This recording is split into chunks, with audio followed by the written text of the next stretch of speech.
Alrighty, everybody, what is going on? Welcome back to another episode of Library of Awakening. In today's episode, we are going to be diving into some David Icke material. Before we get started, as always, just want to hit you off with why we're going to be reading a chapter from the book in which we're going to choose from the Private CyberX Discord today. So let's dive into that real fast. Head over inside the Private CyberX Discord. Just choosing one of the David Icke books that have been shared. David Icke, really great author, in my personal opinion. I mean, definitely not light material, but surface level information if you are looking, or for anybody that's really just starting to enter into the realm of escaping the matrix. David Icke is a legend in this space, whether some people agree with the extensity to or the intensity of his information or not. Definitely gets the brain juices flowing and allows you to start to think deeper. So the book that we're going to be reading today gives me like William Cooper, Behold a Pale Horse type vibes. And it is this one here, shared from Break Free from the Matrix, and the Truth Shall Set You Free, from David Icke. Before we get started in that real fast, just want to hit you guys off with this little tiny motivational post. This is all you need right here. You are the portal. That one is a sick post right there. Honest to God, almost like a tattoo right there. Not even going to lie. But scrolling right down here, you can find this particular PDF in our Discord, time stamped at April 16th, 2025, shared in the chat. So shout out to Break Free from the Matrix for this one. What a great read. Heading over here. So why are we going to be reading this book? Primarily because it unpacks pretty deep ideas about hidden forces shaping our world and how understanding them frees us from the unseen controls. It breaks down secret powers, global manipulation, and the roadmap to real personal and collective freedom. The chapter that we are going to be reading today is called The Freedom Called Love. This chapter beautifully encapsulates the core message of personal sovereignty and inner freedom through self love and acceptance. It emphasizes that true freedom arises when we respect and love ourselves, breaking free from societal and self imposed limitations.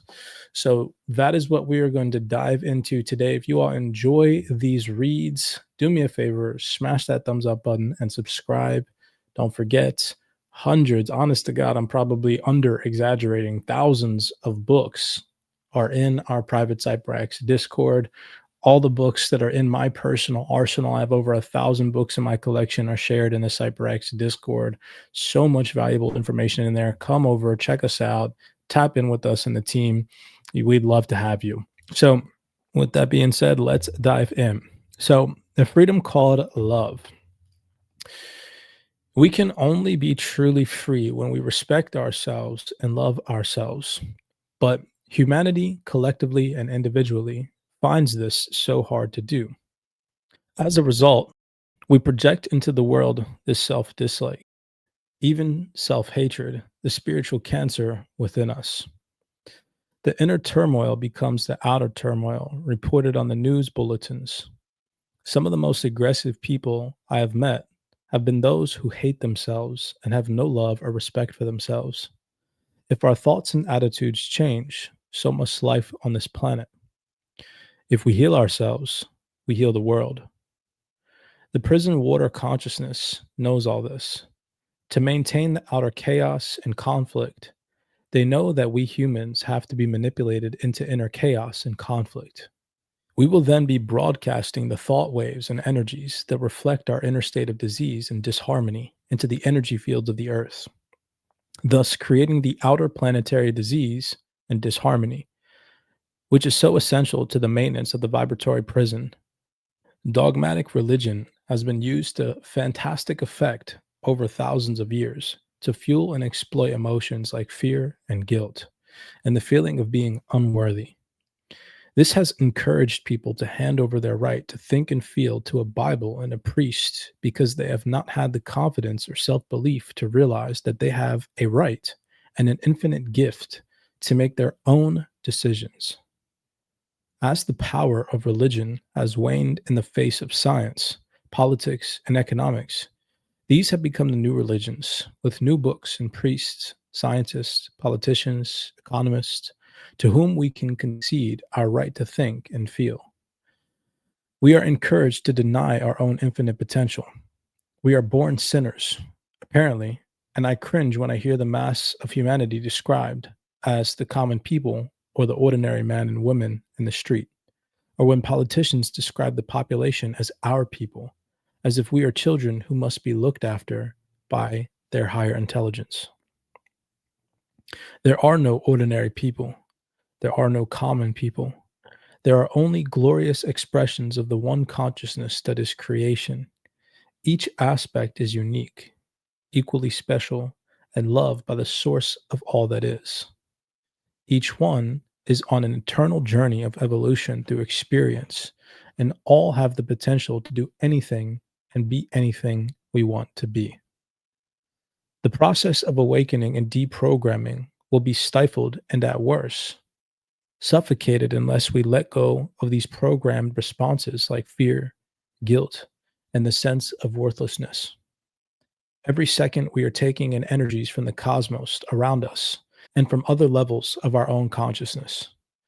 These are the feeling intuitive energies I've spoken about. This flow and connection comes in through the base chakra or vortex in the genitals area and up through the central channel to the other major chakras. It also flows the other way too. From here, it affects all areas of our physical, emotional, mental, and spiritual being. When this flow is powerful and harmonious, we are operating at our full intuitive potential, but this can only be achieved when we are at peace with ourselves. Like everything, emotion such as fear, guilt, and resentment are an energy. These deep seated and often long held emotions act like dark notes of energy, which eat us away and are, if not dealt with and released, a major cause of diseases such as cancer and heart problems. They block or diminish the natural power flow of intuitive energies as they pass through our levels of being. You might see these knots of energy symbolically like dams or big rocks in a fast flowing river, slowing down the flow and causing disharmony as eddies and whirlpools are created. In a way, the vibratory prison is like a vast knot of negative energy which is holding back the flow of energies in this part of the cosmos. Hence, other levels and civilizations are as keen as we are to remove it. When we lack self worth and have feelings of fear and guilt, it holds us back from reconnecting with our true whole selves.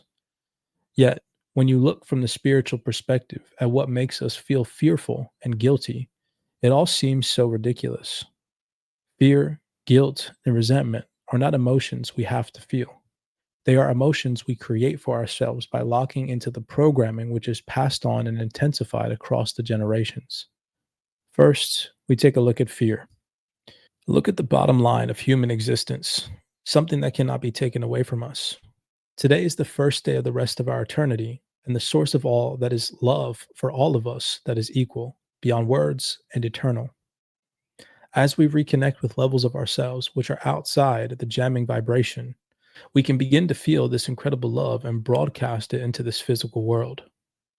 When you connect with that love, a love without judgment or condition, there simply is no fear or guilt. You know there is nothing to fear. It is of our own creation, and it is within the power of our hearts and minds to uncreate it. To be without fear is not to be without awareness. I have heard it said that fear is essential for survival because it is that which stops us walking across the street in front of a car or jumping into a lion's cage. But fear and awareness are not the same. You don't have to be fearful to know the consequence of something and avoid them. In fact, fear is often the cause of unpleasant events, not the protection from them. It is the use and manipulation of fear that has allowed people like Averell Harriman and Henry Kissinger to tell two countries the often invented, aggressive intentions of the other and so bring about conflict. Each country strikes out the fear of what the other is planning, or alleged to be planning to do. Each one thinks we must destroy them before they destroy us. Get your retaliation in first. As a soccer manager I knew used to say, war is overwhelmingly the physical manifestation of fear. It is the opposite polarity to love, trust, and respect, the protectors from war and disharmony. If we remove fear from ourselves, we remove our contribution to fear in the world. Removing fear from the world removes war and disharmony. Once again, it starts with us. Fear is indivisibly connected with the lack of self worth and self respect. All three are the result of looking outside ourselves for confirmation that we are okay. The reason most people say they can't speak in public is fear, and the fear comes from being concerned about what the audience thinks of them. They are looking to the audience to confirm that what they are saying and doing is right, and they fear those people will either reject what they say or think to them to be an idiot. Put the would be public speaker in an empty room or among other trusted family and friends, and they would be fine expressing their views. Put them in front of an audience, and they can hardly speak for nerves and lack of confidence. When you begin to reconnect and understand the true nature of the human being, you begin to look within for confirmation that you are an okay person. It doesn't matter what people think of you and what you say, they have the right to think what they like, and so have you. The only person you have to convince that what you are doing is right is you. Of course, we need to listen to all views and information, but if you are in tune with that flow of intuition from higher levels of yourself, you and no one else will know what is right for you to do and say. Once you realize that and live it, you no longer stand up in front of an audience worrying about what they will think of you because you accept that they have every right to disagree. You know that what really matters is what you think of you. Perhaps the most effective form of information suppression is the fear of those who think differently to the status quo, but are frightened of speaking out and passing on what they know and feel. It is time for that to end.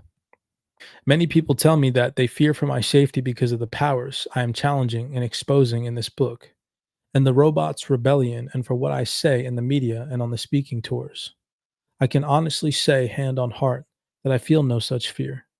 I try to avoid unnecessary hassle that will affect my ability to communicate information to a wide audience. But when I believe something to be right in need of communication, I do not fear the consequences. First of all, I feel enormously protected in a way that I could not express in words. And secondly, what's the worst that can happen? My eternal self leaves this physical shelf and moves on to another parallel world, another wavelength of reality? That doesn't sound too bad to me. I have had the benefit of experiencing years of severe and, for a while, constant ridicule in the United Kingdom. It was impossible to walk down the street literally anywhere without being pointed at, shouted at, and laughed at. This has diminished, but still goes on today among those who have accepted without a thought or question what the media says I stand for. Such experiences have shown me how completely the vast majority give their minds away, and most important, on a personal level, that no matter what people say about you do or about you, no one can stop you if you refuse to be intimidated and you look to yourself for the self assurance and not to others. What does matter is what you think of you. People change what they think all the time. When we constantly seek to confirm the prevailing beliefs, we just become clones of another's opinion, often programmed opinion, instead of mastering our own hearts, minds, and destiny. There is nothing to fear. Guilt. When I host weekend workshops and we talk about guilt, I never cease to be amazed at the wonderful people before me who speak movingly of the guilt that they feel. Beautiful spirits who ooze warmth and love reveal sometimes a lifetime of inner turmoil and emotional pain because of guilt. It blights their lives, and in terms of self worth and the flow of intuitive energies from their higher realms, it is terribly destructive. Guilt, like fear, is a creation designed to control. But again, when you analyze what makes us feel guilty, it is programmed values, mostly from generations long past. There are Roman Catholic priests all over the world with sexual feelings they battle to suppress, and with a sense of guilt at those natural feelings, which fills their days with emotional distress. Do you know why they are forced to go through this nonsense? because one pope decided in 1074 that the clergy should be celibate. Sex and relationships are perhaps the most awesome of the countless vehicles for the creation of guilt. If people have had sexual experiences with someone who is not their official partner, they feel guilty. And if news of that gets out, they are made to feel even more guilty by a society which has been programmed to inherent values without question. How would the tabloid newspapers fill their pages every day without passing judgment on the morals of the rich and famous? And how many people with much to offer for the world have been destroyed by such exposes and papers who would not know a moral if it had bit them on the bum? But hold on a minute here. Who said that expressing love for another human being in another aspect of ourselves is wrong unless it is the official partner? Did you decide that? The guy down the street? Who? Religion decided it thousands of years ago, as I explain in The Robot's Rebellion, which I'm assuming is another book that he wrote. And who or what was controlling religion? These same people were also vehemently insistent at the time they decided on this form of morality that the earth was flat and Jerusalem was the center of the universe, and that we go on judging ourselves and others and either feeling guilty or making others feel guilty on the basis of what people thousands of years ago decided was right. It's just crazy. Who owns your body? You or someone else? Who owns your emotions and your spiritual self? You or someone else? If you accept the above imposition, the answer is someone else. You are allowing them to impose thought and behavior patterns upon you, which, if you go against them, create an enormous sense of guilt. This area of love, sex, and relationships is a minefield of guilt, which is holding back so many people from reconnecting with their true and whole self. When you look behind the words and the clicks surrounding relationships, we are not looking at love. We are looking at a form of possession. I love you, therefore I own you. Yet, what is real love?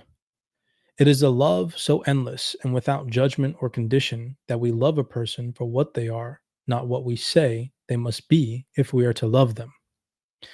We love them so much that we want to experience whatever they need to experience to ensure that they can learn, evolve, and achieve what they have come here to do. We have no wish to possess another human being, only to love them. How many can truly say that on a basis that they love someone? I'm not saying here that we shouldn't respect the feelings of a partner. Of course, we should, but we have feelings too, and a life plan for our experience, service to creation and evolution. When you look at what makes people feel emotional pain over sex and relationships, it is largely the result of programming. It has little to do with what is right or wrong, and everything to do with what society has been programmed to perceive as right or wrong over hundreds of years. If a person was born into a rigid, sexual, suppressive society, their emotions would be blitzed by their partner expressing physical love for another, even though the love that the partner had for them remained undiminished or was even strengthened. But if the same person was born in a loving and sexually open society in which expressing physical love for each other was as natural as the sea and the sky, there would not be the same emotional pain in exactly the same circumstances. Sex has been turned by design, I most strongly feel, into a form of suppression, control, and limitation. Guilt is the major factor in achieving all three. And if the power of the base sexuality chakra can be diminished, we don't absorb energy to our full potential. This affects our lifespan and creativity. On the one hand, sex has been presented as something sinful and dirty, thanks to influences of religion, and on the other, it has become for many a merely physical experience, a means of releasing physical desires and frustrations. Both, I believe, are a travesty of what sex really is. Indeed, I would say there was a chasm of difference between sex, physical, and spiritual love, physical and spiritual. The act of spiritual love is an explosion of spiritual energy. It is this multidimensional expression of spiritual, emotional, and physical love, and all those energies are created and merged to affect positively both the individuals on the earth. Spiritual love between two people is a positive contribution to the world because of the love and the patterns it creates. So, why are we supposed to feel guilty about it? Some Eastern philosophies acknowledge this truth in their view of sex and relationships is consequently different from the Western version, which, as I saw in a quiet, awful publication by the British government's Health Education Authority, has turned sex into the spiritual equivalent of artificial insemination. At the moment of orgasm, our physical, emotional, mental, and spiritual levels are as one, and we are as one with our highest potential. All our energy centers are wide open. This is a moment when we can reconnect and feel the bliss of that experience if the intent is loving and spiritual. As with everything, however, there is a downside to this if the intent is negative.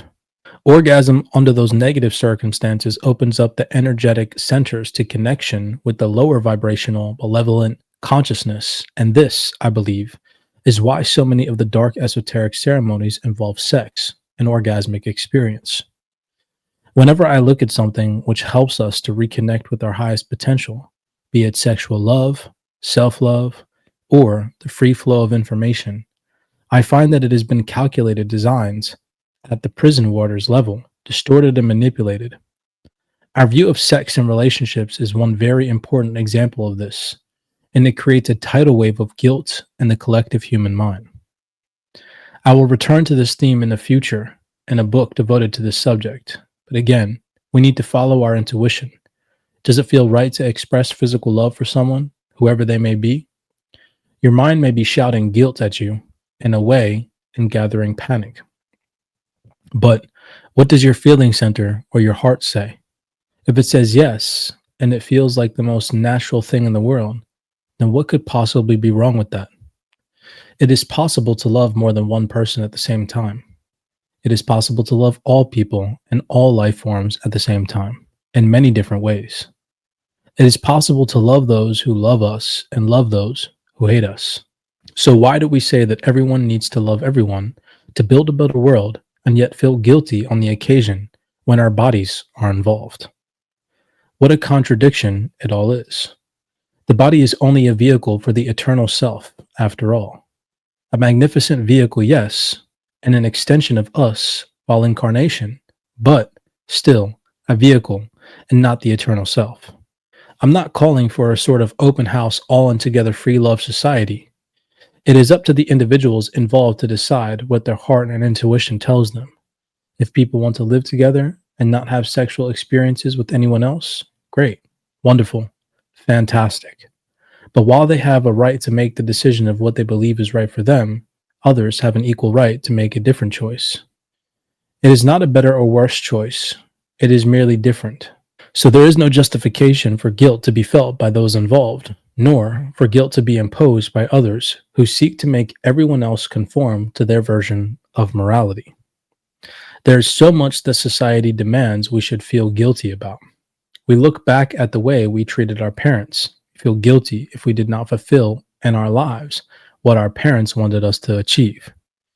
We think we have let them down. We feel guilty at the way perhaps we treated our own children or other loved ones. We feel guilty if we work so much that we didn't see enough of our families. We feel guilty if we don't work enough and can't give our children the material things that they are programmed to want. You name it, and someone, somewhere, will feel guilty about it. Enough. Fear and guilt are there to control us, divide us, diminish us, and limit us. Let them go. These things have to be seen from a much bigger spiritual perspective. First of all, we choose where and with whom we incarnate. We choose our parents and they choose us. Instead of holding onto the guilt and resentment of what we see as an unpleasant childhood or the feeling of letting down our parents, we need to ask ourselves why we chose those experiences and why our parents did. What was that interaction of people designed to achieve for all parties? My father gave me a hard time mentally and emotionally, but that experience turned out to be essential to tap into the mental and emotional toughness I needed to cope with what has happened to me since 1990. The experiences my wife and children have had as a result of what I have said and done has had the same effect on them. Experiences that seem terrible in the moment can be seen, with hindsight and knowledge of passing years, to be gifts which allow us to deprogram from the shallow, manipulated, superficial world we have allowed to solidify around us. We are not here to fulfill our parents' ambitions for us. We are here to serve the planet in the most effective way, fling open the prison door, and speed our own and collective evolution. In the same way, we are not here to impose our beliefs and ambitions on our children.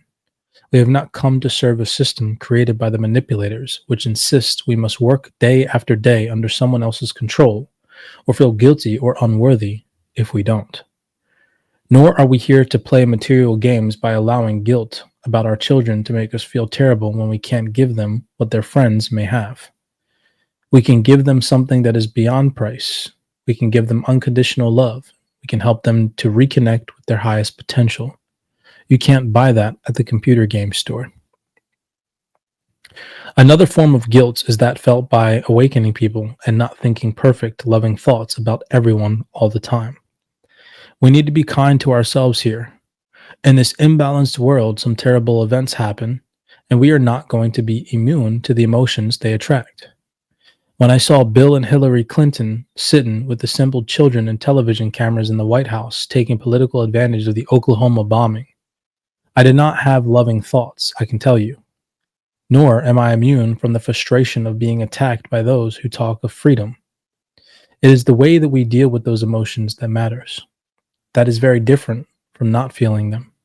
We really would be robots if that were the case. The more we open up to our higher consciousness, the easier it is to keep thinking positively. But it's a process we evolve through, and if we feel bad about the bad feeling, the easier it is to keep thinking positively. But it is a process that we evolve through, and if we feel bad about feeling bad, it will only hold us back by accumulating more guilt. Another form of guilt is the word karma. It is expressed in many religions and cultures and can be summed up by what you do to others will be done to you. I accept that karma exists and I believe it can be expressed as creating our own reality. It is not a punishment, it is a gift. I also feel, as I have said in other books, that karma is created by the intent behind an action, not the action itself. If we do something with good intent and it doesn't work out, we learn from the experience. But there is no karma. If, however, we do something that appears to be positive, but has an ulterior negative intent behind it, there will be a karmic reaction, which will lead us into a situation in which we face what we have done to another. The reason for this is that positive intent and negative intent create different thought patterns, and so attract a different reality. But there are 2 points to make about karma. One is that it is too often presented as a punishment, and people feel guilty when negative things happen to them, because it must be the result of something terrible that they have done. And the second is that to explain everything that happens to us as our karma, how we have behaved in the past, is, in my view, misleading and simplistic. In this amazing period of spiritual and therefore physical transformation, large numbers of people are going through sometimes extreme experiences, negative and positive. These are not all karmic experiences from where I am sitting. They are the prearranged means by which we are being given the opportunity to deprogram ourselves. These experiences may be the breakup of long-term relationships, a loss of a job, an illness, or our whole life being turned upside down in some other way. The common denominator of all of them is to make our status quo disappear. Whatever choices we make in the light of these events, one thing is certain. The status quo, life as it has been, is not an available option. They ensure the kind of change, often a massive one. The colossal spiritual awakening that I experienced in 1990 through 1991 happened so publicly that my television career was destroyed. My status quo was demolished and a great change in my life had taken place. That was not my karma in the sense of punishment for my past deeds. It was the opportunity to break out of the prison of thought control. If life gets too comfortable and cozy in the same thought pattern rut, it can be very difficult to step out of it and move on. Sometimes an upheaval in our lives is necessary to present us with such an opportunity. It seems terrible at the time, but from my own experience and the countless people that I have met who have been through this process, you always look back at such events as a gift and not a punishment. Energy codings in our consciousness are triggered often by astrological influences to create change with our magnetic aura and therefore our physical lives. This is especially true today with the great transformation upon us. The process I have described is a pattern breaking, in this case, our personal thought patterns. But we are also affecting other collective thought patterns as we open up to the higher frequencies. A lot of people ask why life can be so tough sometimes, even when we have given our commitment to do whatever is necessary to support the transformation. I've asked that question myself many times. As I said earlier, some of it will be caused by the facing and cleansing of inner thought patterns from the past we didn't know we had. But I believe that people who have come specifically to support the transformation also operate like spiritual kidney machines. They absorb negative emotions and thought patterns into their energy fields and transform them into another, higher state. At the time, these are being processed by the person. However, they will be living that emotion and experience. They might feel depressed, angry, or in despair, when there is nothing apparently happening in their life that should make them feel like that. Then those feelings will go quite suddenly without any obvious reason. This, for me, is the process of collective pattern breaking and negative energy dispersal. It is a very positive contribution, but people who are doing this without knowing it often feel guilty at some of the emotions they are feeling. So much is happening that we don't understand, and only when we stop judging ourselves from the viewpoint of the program status quo will we be able to release our feelings of guilt and fear. Resentment. This is another emotional cancer which manifests in so much individuals in global destruction. If we create our own reality, whatever we experience is of our own creation. We attract to us an energy field, person, and experience, which can reflect our inner self as a physical reality before our eyes. Or, as in the case of the robot radicals, they unknowingly help to highlight information by attacking it, so helping us to fulfill our task. Those other people that we resent for what they have done to us have their own imbalances to face, and maybe we can help them to do that by our reaction to their behavior. How we react is an opportunity to look at our inner self, and there is certainly no justification for the resentment we still hold against another person because they were an outer expression, a mirror of the inner us.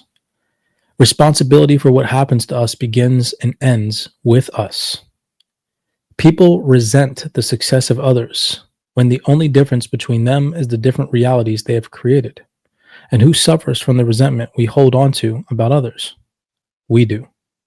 We punish ourselves by clinging to such patterns and negatively affect our sense of self and reality. We are the losers in this, not those who resent. One good way I find of letting go of guilt and resentment is to visualize the person or experience involved with the thread connecting them to me.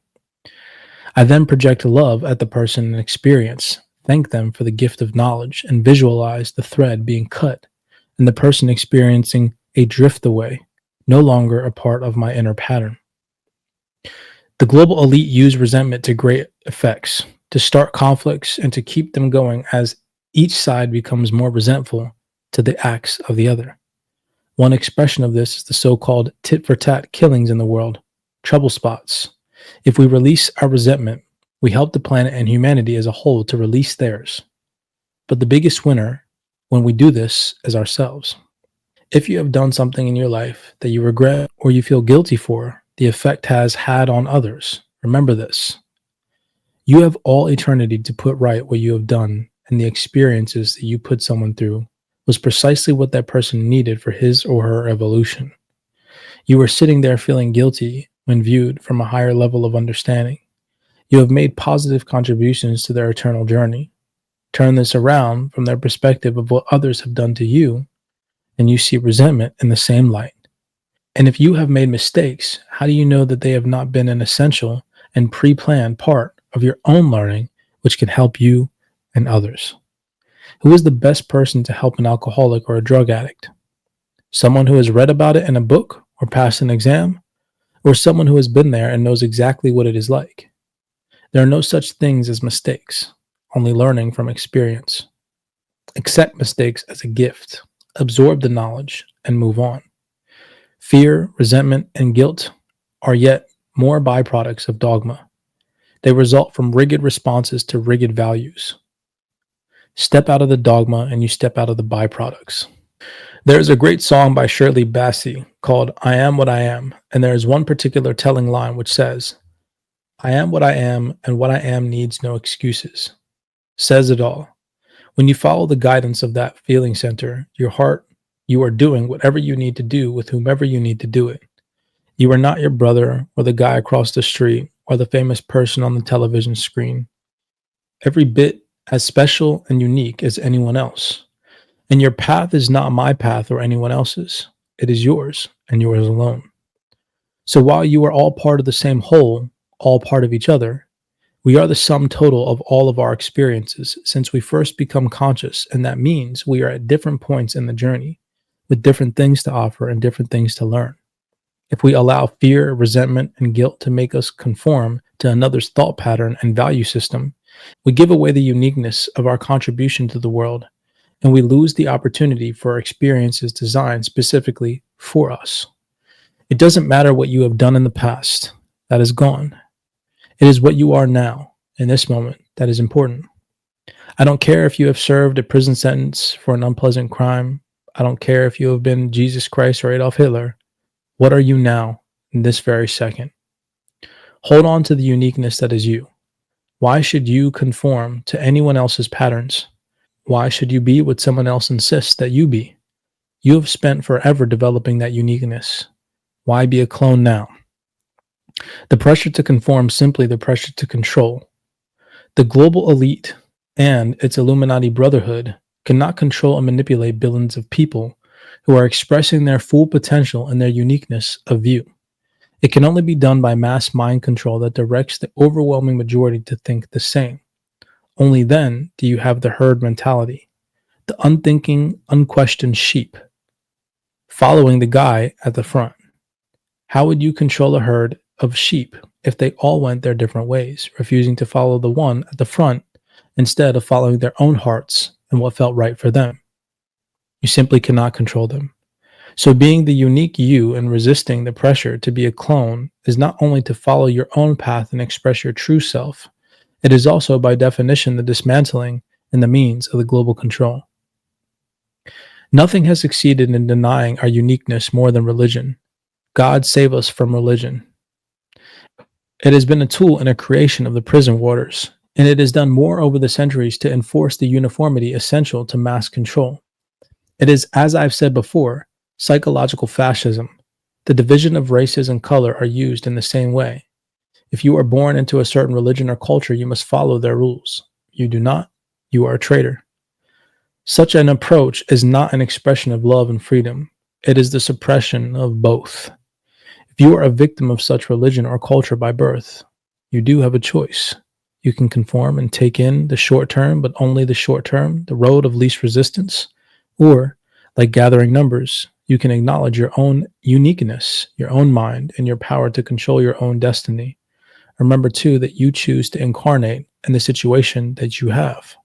So why do you make that choice? Just to be another clone? It is rather more likely that it was given to yourself the opportunity to serve creation, your own evolution, and your fellow man and woman by striking out from the mental prison and shouting to everyone who can hear, I will not be imprisoned by the mind of another. I am what I am, and what I am needs no excuses. I read an article by a Jewish-born writer called John Ronson, who wrote of the way his religion and culture have reacted to him. He could quite easily have been speaking of the extreme versions of Christianity, Islam, Hinduism, or so many of you believe this because I say so cultures and belief systems. If you are being imprisoned by Judaism, Roman Catholicism, Islam, Hinduism, or any of the others, you have the opportunity to make a great contribution to the freedom of yourself and those in your position. The awakening of the human consciousness will turn the droves into a tidal wave of people walking away from this intergenerational thought and behavior control. Many volunteers have incarnated into these cultures and religions at this time to do just that. As these structures crumble and fall, hierarchies will be seen as they really are, able to lead and cling on to power only by fear, guilt, and mental and emotional suppression. Don't deny what you believe, what you think, and what you feel. just because they are different to the prevailing culture in which you find yourself. Those beliefs and those feelings are you. If you deny them, you are denying the real you. What good is that to anyone? Fear, guilt, dogma, these are the vehicles of human control. Without them, there can be no control, no global elite. You can let them go now if you see and choose. And in doing this, you'll be contributing to the creation and the world we wish to see ourselves and those who follow in. The means to build the world that lies within you and within me. So, what are we waiting for?